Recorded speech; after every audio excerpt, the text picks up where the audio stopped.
রক্তমাংসের দুর্গার হাতে তৈরি হচ্ছে দুর্গা মা। কৃষকের মেয়ে আজ কুমোর বাড়ির বউ। বাংলাদেশের প্রথম ইমিউনিটি বুস্টার সমৃদ্ধ ফ্যান্টাস্টিক হ্যাপি এনার্জি বিস্কিট। কাস্তের বদলে হাতে তার কাঁদা মাটি রং তুলি। প্রায় ২৪ বছর ধরে দীপ্তি রানী রায় তৈরি করছেন মাটির ১০ পূজা। এবছরই বানিয়েছেন ১৩টি প্রতিমা। এটা প্রতিভা তৈরি করিয়া আমার পরিবার সহ সব চলে, সংসার চলে। মনে করো বিক্রি করি বহুদূর, মনে করো লালমনি, কুড়িগ্রাম, গাইবান্ধা, সুন্দরগঞ্জ, এখান থেকে প্রতিমা নিয়ে যায়, অর্ডার দিয়ে নিয়ে যায়, টাকা দিয়ে কিনে নিয়ে যায়। এইটা দিয়ে আমার পরিবার সবাই ভালো চলি। কুড়িগ্রামের রাজারহাটের বৈদ্যের বাজার জেলা সদর থেকে দূরত্ব প্রায় ১৫ কিলোমিটার। ছত্রজিৎ গ্রামে ২০টিরও বেশি পরিবারে চলছে প্রতিমা তৈরির কাজ। দেশের অন্যান্য জায়গার মতো এখানেও পুরুষ প্রতিমা শিল্পীর ভিড়। তবে এর মধ্যেই নজর কাড়েন একজন নারী শিল্পী দীপ্তি রানী রায়। হ্যাঁ শিখছি, তোরা আমার স্বামী কাজ করে দেখি দেখি আমিও শিখছি। ও যদি দিবার পাই আমি দিবার পাই, এটা আমিও ভাবো। ৪ ভাই বোনের মধ্যে সবার বড়। এসএসসি পরীক্ষার ঠিক আগে আগে বিয়ের পিঁড়িতে বসতে হয় তাকে। দীপ্তি সংসারে নতুন। স্বামী বিপুলকান্তি খেয়াল করেন তিনি যখন প্রতিমা গড়েন মুগ্ধ চোখে দেখেন স্ত্রী। দুর্গা গড়া শেখার আগ্রহ ব্যক্ত করেন দীপ্তি। ধরে ধরে স্ত্রীকে সব শিখিয়ে দেন বিপুলকান্তি। সংসার সামলে দীপ্তিও একদিন হয়ে ওঠেন দক্ষ মালাকার। দীপ্তি আজ ২ সন্তানের জননী। দীপ্তির মতে সব প্রতিমা একরকম, দুর্গা প্রতিমা আরেক রকম। কত কাজ লুকিয়ে থাকে এর মধ্যে।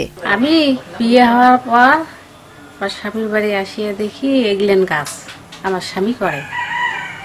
তো করতে করতে এখন আমিও শিখে ফেলাছি, আমিও করি, সংসারের কাজও করি, এবার স্বামীর সঙ্গে প্রতিমার কাজও করি। আমি প্রতিমার ফ্রেম তৈরি করি, আবার কাদো খসি, খড় মাটি কাদা খসি, ফিনিশিং মাটি খসি, ফির আবার দেই, প্রতিমা লাগাই, ঠাকুর মোছামুছি করি, তারপর সে অলঙ্কার বাতি লাগাই। বছরে বড় করে সেজেটে দুর্গা প্রতিমা বানাই, আর সারা বছরে মাসে বানাই কি ছোট ছোট মূর্তি। দীপ্তি শব্দের অর্থের মতো জ্যোতি ছড়াচ্ছেন আশেপাশে দূর দূরান্তে। আর আশপাশ মনে করেন যে আরো এইরকম মহিলা বানায়, কিন্তু এতটা এই দীপ্তি রানীর মতন কেউ পারে না। প্রতিমা বানাতে মাটি, পানি, বাঁশ, খড়, পাট লাগে। বেশি লাগে এঁটেল মাটি, কিছু বেলে মাটি, দোআঁশ মাটিও লাগে। দীপ্তি জানান, প্রথমে প্রতিমার নকশা করে কাঠামো বানানো হয়। বন্ধনটা শক্ত করতে মাটিতে যোগ করা হয় পাটের আঁশ। হাত, মাথা ইত্যাদি জোড়া লাগানোর কাজে ব্যবহার করেন খড়। কাঠামো হয়ে গেলে তার পরের কাজটি হচ্ছে মাটির প্রলেপ দেওয়া। সপ্তাহ খানেক লাগে শুকাতে। এবার রং করার পালা। এক একটি প্রতিমা বানাতে ২০ দিনের মতো লাগে। পূজার ২ থেকে ৩ মাস আগে ফরমাশ নেওয়া হয়। আকার, নকশা ও মান ভেদে এক একটি প্রতিমার দাম ১২ থেকে ২৫,০০০ টাকার মতো। তবে উপকরণের দাম বেড়ে যাওয়ায় কমে গেছে আয়। মাটির দাম, সব জিনিসের দাম। মাটি মনে করো গর্ভদলা থাকিয়া মাটি টলিত করে কিনে আনা লাগে। যে জায়গা মনে করো ৫০০-৬০০ টাকা দিয়েছিল, সে জায়গা দেবার ১৫০০, ২০০০ টাকা করে টলি দেয় মাটি।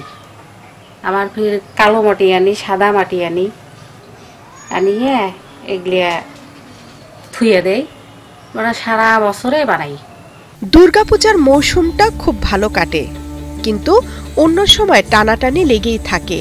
এরপরও দুর্গা মায়ের প্রতিমা গড়ার যে আনন্দ পান ৪৪ বছর বয়সী দীপ্তি, তার কাছে স্বর্গীয়। মাটির ঘ্রাণ, বাঁশ, খড়, পাটের গন্ধ ও রং লাগা শাড়ি, এই সুখের কোনো তুলনা হয় না। প্রতিমা শিল্পী এই পরিচয়ই বেঁচে থাকতে চান দীপ্তি রানী রায়। Desk report, Kaler Kantho.